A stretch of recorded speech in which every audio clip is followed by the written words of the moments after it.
Fala pessoal, deputado estadual Anderson Moraes. Estou aqui com o meu grande amigo, policial civil, há 22 anos, Wagner Franco. Um cara que sempre foi do combate da Polícia Civil, do operacional da Polícia Civil. Uma pessoa que nunca quis trabalhar interno, sempre partiu para o lado das operações, rua. Então, uma pessoa muito familiarizada na grande maioria das comunidades do município do Rio de Janeiro. Município esse que nós temos aí cerca de 6 milhões de habitantes, mas que está trazendo alguns dados aqui muito interessantes para nós.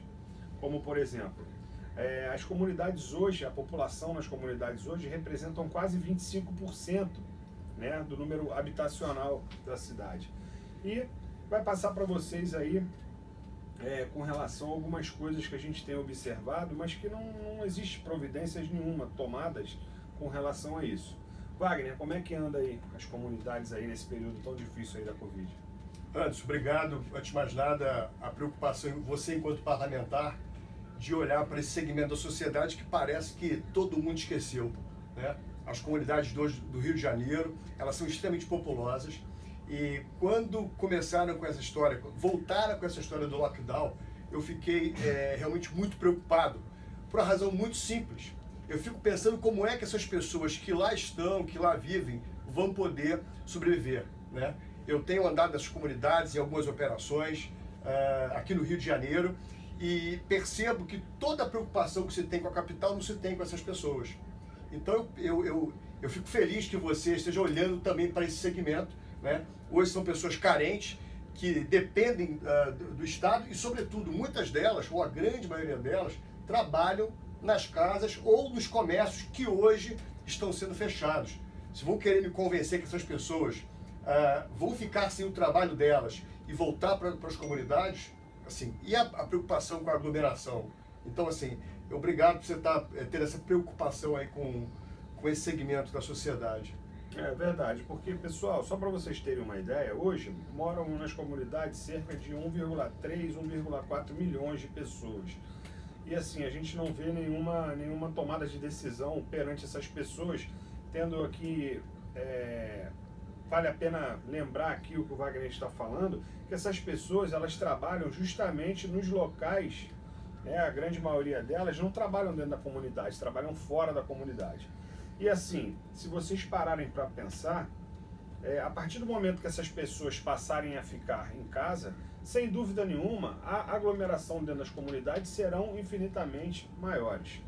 Eu quero deixar bem claro aqui para todo mundo que o nosso intuito, né, é da gente tentar, de uma certa forma, organizar, Wagner, essas restrições, vamos dizer. Por que, Wagner, eu estou dizendo isso? Eu não vejo ninguém do Poder Executivo, né, eu não vejo nenhum prefeito falar, por exemplo, assim: olha, pessoal, você que trabalha na indústria, que começa a trabalhar às 7 horas da manhã, de 7 às 5 da tarde, a partir de agora você vai trabalhar a partir das 6 horas da manhã. E, consequentemente, ao invés de sair às 5, sairia às 4. Eu não vejo ninguém, por exemplo, falar com relação aos shoppings, Wagner. Olha, o shopping abre de 10 da manhã até 10 horas da noite. Eu não vejo ninguém falar o seguinte: a partir de agora vamos abrir os shoppings meio-dia, né, e vamos fechar à meia-noite, certo? Eu não consigo ver ninguém falando assim: olha, pessoal que trabalha, que é funcionário doméstico de algum lar, olha, vamos pedir a compreensão ao seu patrão, que faça o seguinte, que deixe você pegar no seu trabalho às 10 horas da manhã. As escolas, tanto particulares como públicas, eu não vejo, por exemplo, uma criança que chega para estudar às 7 horas da manhã e que sai a meio-dia, eu não vejo ninguém falar assim: a partir de agora essa criança vai entrar às 9 e vai sair às 2. Eu não vejo no turno da tarde dessas crianças ninguém falar, Wagner, que a criança que de repente chega para estudar 1 hora da tarde, ela a partir de agora vai começar a estudar a partir das 2. Evitando assim, dessa forma, a concentração, né, aquela concentração de horário chamada rush, que todo mundo está acostumado. Claro que a pandemia é importante a gente respeitar as medidas de precaução, isso aí é óbvio, mas em compensação a gente não vê nenhuma sistemática, nenhuma coisa inteligente desenvolvida para que a gente não precise fazer o que eles chamam de lockdown, que isso é muito ruim. Isso é muito ruim. Não é a solução, já está provado que não é, por conta de vários outros países, vários outros lugares terem feito dessa forma e não ter dado eficácia nenhuma. Até 2018, um grande número de indústrias e comércios, de comerciantes saíram do Rio de Janeiro exatamente pela alta na criminalidade do nosso estado, sobretudo aqui no nosso município do Rio de Janeiro. Sim. A gente começou a melhora muito grande em 2019, as empresas começaram a voltar, mas com esse advento aí dessa pandemia, a gente retrocedeu. E hoje acontece algo que também é preocupante, que é o aumento da população em situação de rua e as pessoas que começam a trabalhar dos meios informais. Essas pessoas saem dessas comunidades, elas precisam de alguma forma ter o seu sustento. Sim. E isso é uma preocupação. É importante você estar mencionando essa questão dessa flexibilização dos horários do lockdown, até porque as pessoas gritam tanto sobre ciência. Esses dias aí, o emissário da ONU, da OMS, né, Organização Mundial de Saúde, Dr. Davi Nabarro, diz expressamente: lockdown ele tem um momento próprio e uma razão própria. Esse momento próprio aconteceu lá em março, quando fechou-se para que os prefeitos e governadores reequipassem os seus hospitais. E você foi uma das primeiras que trouxe aí e descortinou toda a corrupção que estava tendo nesse momento. Esse momento passou. E ele diz de forma muito objetiva: lockdown ele só torna as pessoas pobres cada vez mais pobres. E eu acho que é isso que a gente tem que evitar. Essa opção de flexibilizar horários, criar horários alternativos, ao invés de comprimi-los, estendê-los, é uma perfeita solução. Perfeito, concordo.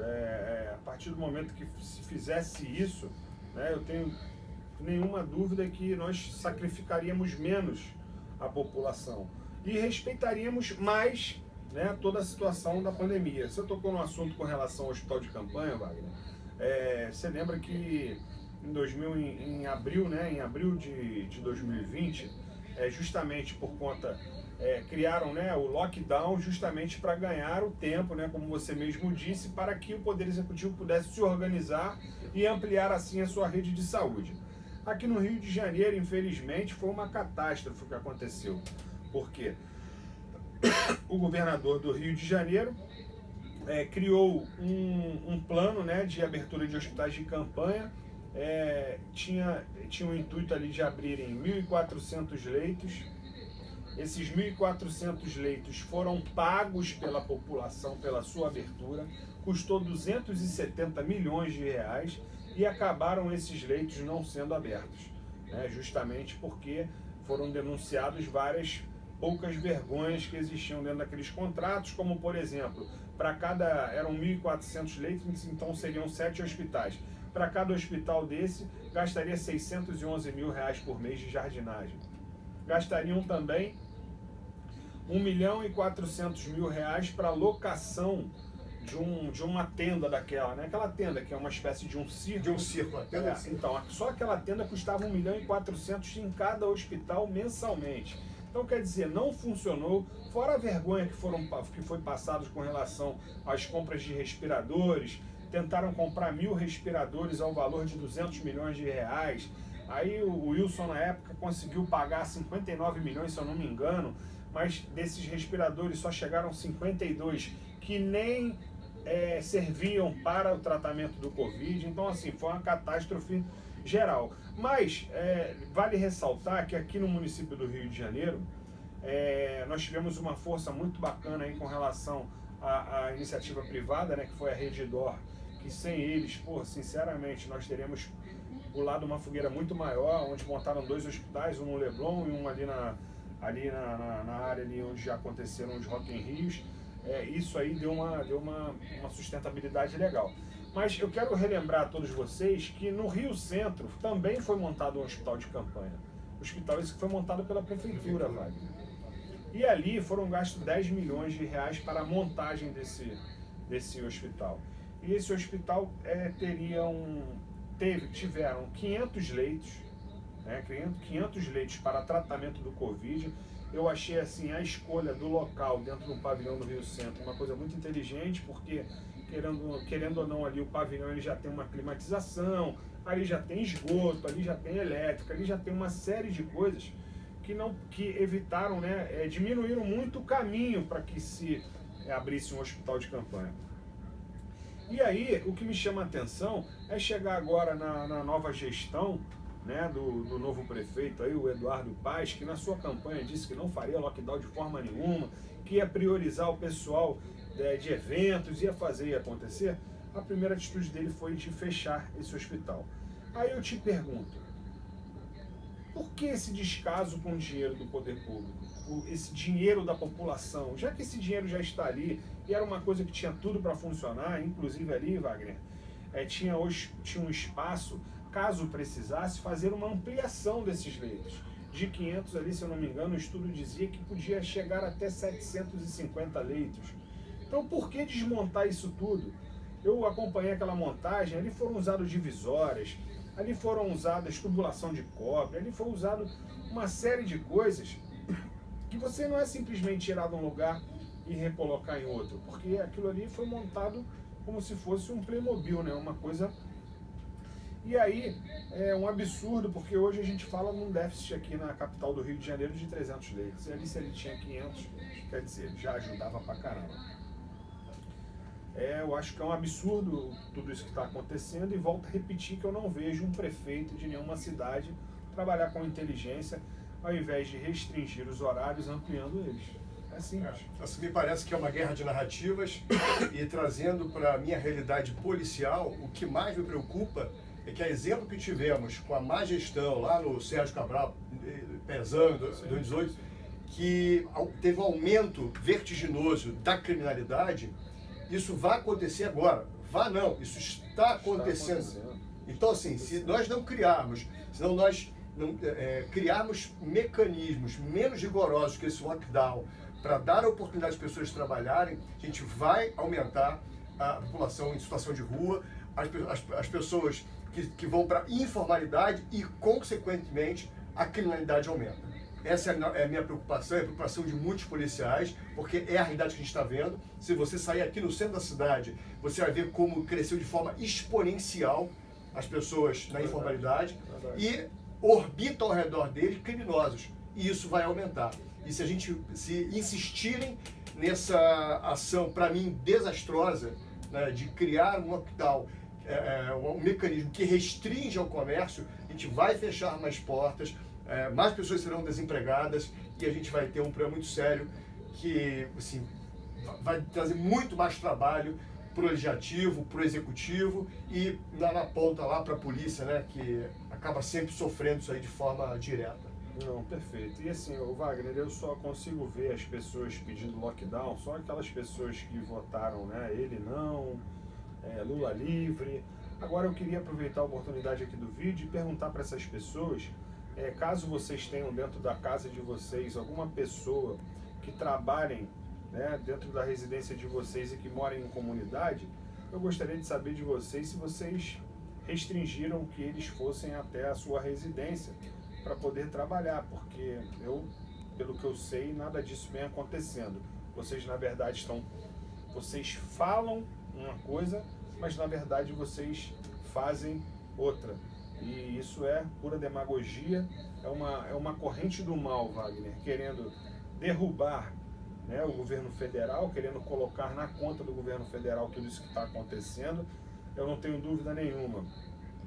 A gente observa nos outros países, né, houve uma união para poder combater o vírus, e aqui não.